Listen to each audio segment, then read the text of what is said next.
નમસ્કાર મિત્રો, અમારી ગુજ્જુ રસોઈ ચેનલને સબસ્ક્રાઇબ કરો અને નવા વિડીયો જોવા માટે બેલ બટન જરૂરથી દબાવજો. અને વિડીયો પસંદ આવે તો લાઈક અને શેર કરવાનું ના ભૂલતા. નમસ્તે મિત્રો, આજે આપણે દાબેલી બનાવીશું. તો દાબેલીમાં જોશે આપણને મેં અહીંયા 500 ગ્રામ બટેકા બાફીને લીધા છે,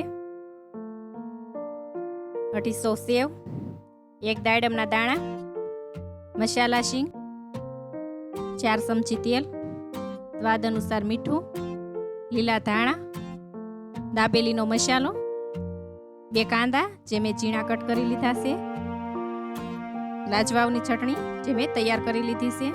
તો ચાલો આજે આપણે દાબેલી બનાવીએ. તો અહીંયા મેં 10 નંગ પાઉં લીધા છે.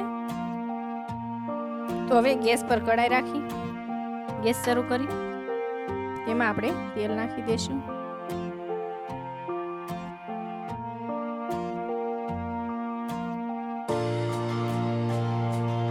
તો તેલ ગરમ થાય એટલે આપણે તેમાં દાબેલીનો મસાલો નાખી દઈશું.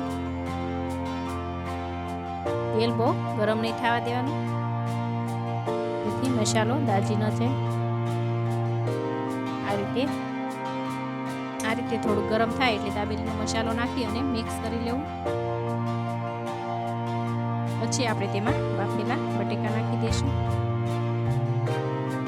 ગેસ ધીમો કરી નાખો. ગેસ હવે આપણે બંધ કરી દઈશું. પછી આપણે મિક્સ કરીશું.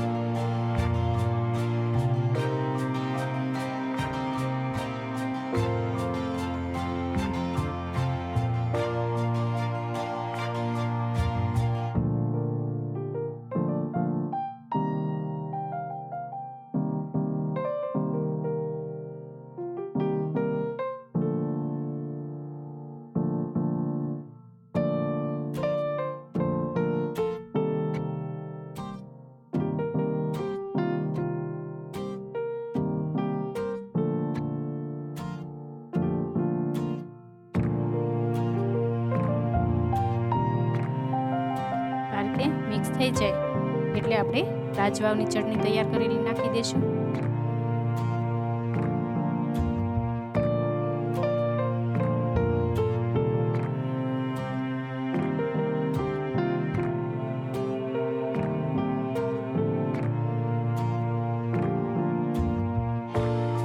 અને આ રીતે બધો મસાલો મિક્સ કરી લઈશું.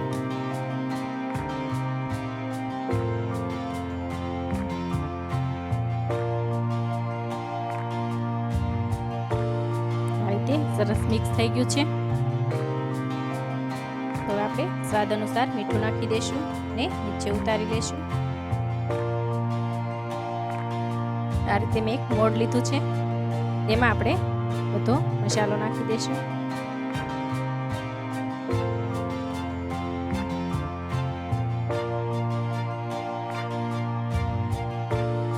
આ રીતે આપણે બધો મસાલો નાખી દીધો છે.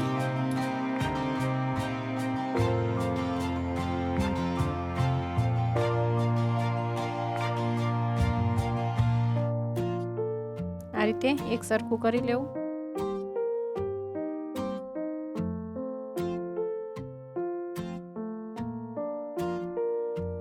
હવે આપણે તેની ઉપર મસાલા શીંગ નાખી દઈશું.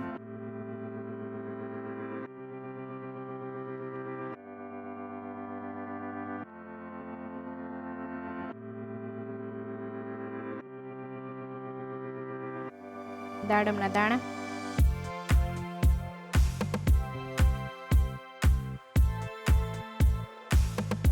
કાંદા અને લીલા ધાણા નાખી દઈશું.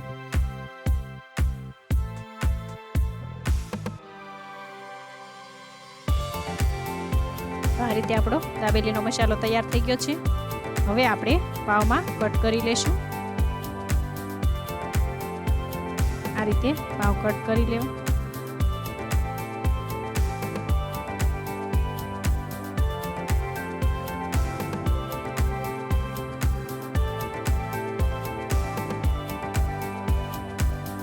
તો આ રીતે મેં પાવને કટ લગાડી દીધા છે. હવે આપણે તેમાંથી મસાલો ભરી લઈશું.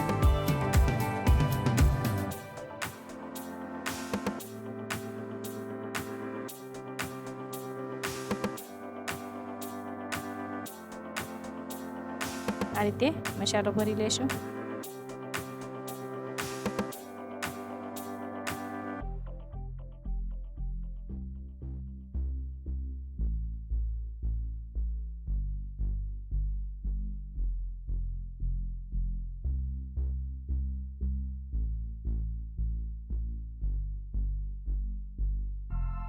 તો આ રીતે બધી દાબેલીમાં મસાલો ભરી લઈશ.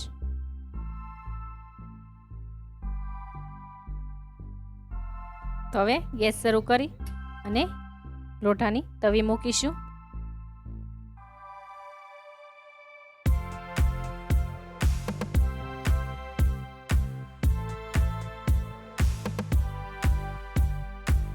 તો તવો ગરમ થાય એટલે આપણે તેમાં થોડુંક તેલ નાખી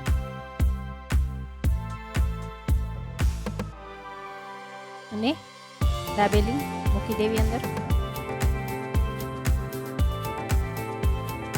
આ રીતે ધીમા ગેસે આપણે ચેકવાની છે. પલટાવી દેશું.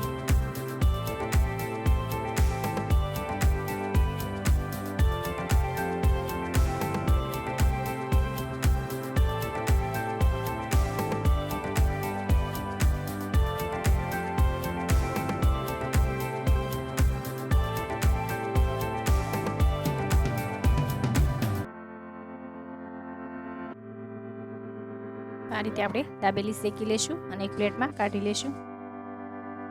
એ જ રીતે આપણે બીજી દાબેલી પણ શેકી લેશું.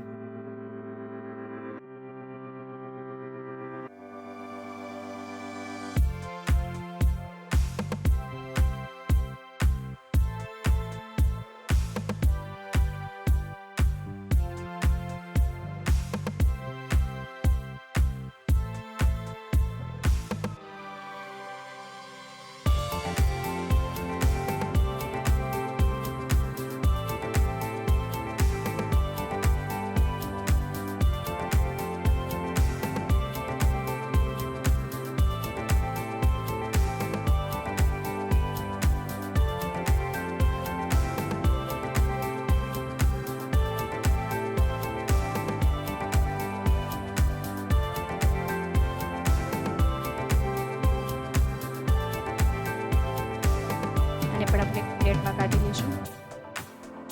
હવે આપણે ત્રીજું પાઉં શેકી લઈશું. આ રીતે આપણે બધા પાઉં શેકી લેવા.